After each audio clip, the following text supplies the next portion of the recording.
Avionews will present a digest on Finmeccanica Results 2012 presentation conference held in London the 24th, 2013 by Alessandro Pansa, Chief Executive Officer, and Gianpaolo Cutillo, Chief Financial Officer. This resume is composed by a short introduction of Mr. Pansa and a comprehensive outlook on 2013 of Mr. Cutillo.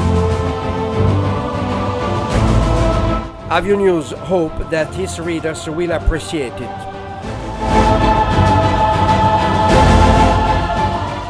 The most important things that I would like to let you know today, the fact that you are in front of a management team serious, cohesive, competent, and committed to achieve three main goals, which we have set at the moment when I became the Chief Executive Officer of Finmeccanica. First, enhancing the governance of the group, which is the necessary infrastructure without which profits are not sustainable and decisions cannot be correctly implemented at the right time. Second, restructuring the business, both for the commercial viewpoint and from the industrial viewpoint in terms of efficacy and efficiency of our industrial system. Three, rationalize and streamline the asset portfolio. The three goals have as an ultimate target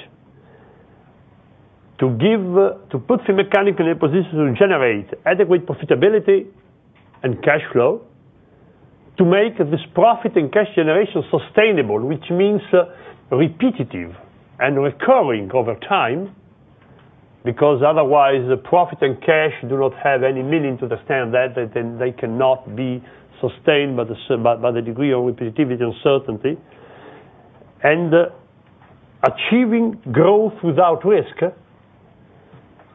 and avoiding major unexpected shortfalls and losses or extraordinary problems that we have seen in the past. In the summary, we are fully committed as a management team to create a stronger and a more attractive investment and business proposition for Finmeccanica. Let me just recap some important points. First, clear progress on our efficiency initiative and cost saving, and overall we have delivered what we promised. Alessandro, one more time, will cover this. And second, underlying cash generation from the core business is improving, and overall we were still positive even after investment and restructuring costs.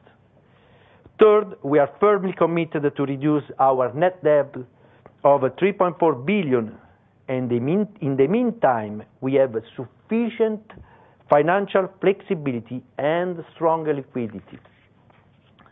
Now let me update you on our 13 outlook assumptions. On order, despite the difficult market condition, particularly in defense, electronics and security, we expect to increase order to reach a book-to-bill ratio of 1. For revenue, we see volumes pretty much in line with the 2012 in all sectors, except for a fall in revenue in defense, electronics and security, especially DRS, mainly due to the US defense budget cuts. Then on our restructuring plans, we are on track to deliver the cumulative 440 million euros cost saving we previously announced, and we expect an additional 50 million of benefits targeted from new initiatives launched this year. Turning now to cash and bridging to our guidance for free operating cash flow in 2013. As you can see, the underlying cash contribution from operating activity is improving and increasing year-on-year by around 20% to 1.6 billion in 2013. The cash flow would have been even more positive, but it was significantly offset by cash flow outflows from restructuring. Looking ahead, we expect cash outflow from restructuring to still be high, remaining above 500 million. A step up in gross investment in aeronautics and helicopters that support long-term value creation in our core, and no material government grants in 2013. Notwithstanding these cash headwinds, we expect cash generation from operations to continue to improve, and therefore to deliver free operating cash flow that is in line with 2012. So, looking at 2013, given current market condition, we expect in overall terms order to rise slightly in the range of 17 billion, overall revenue to be slightly softer, EBITDA at around 1.1 billion with improved return on sales, and the free operating cash flow around 100, and our net financial position to be around 3.3 billion before any disposals.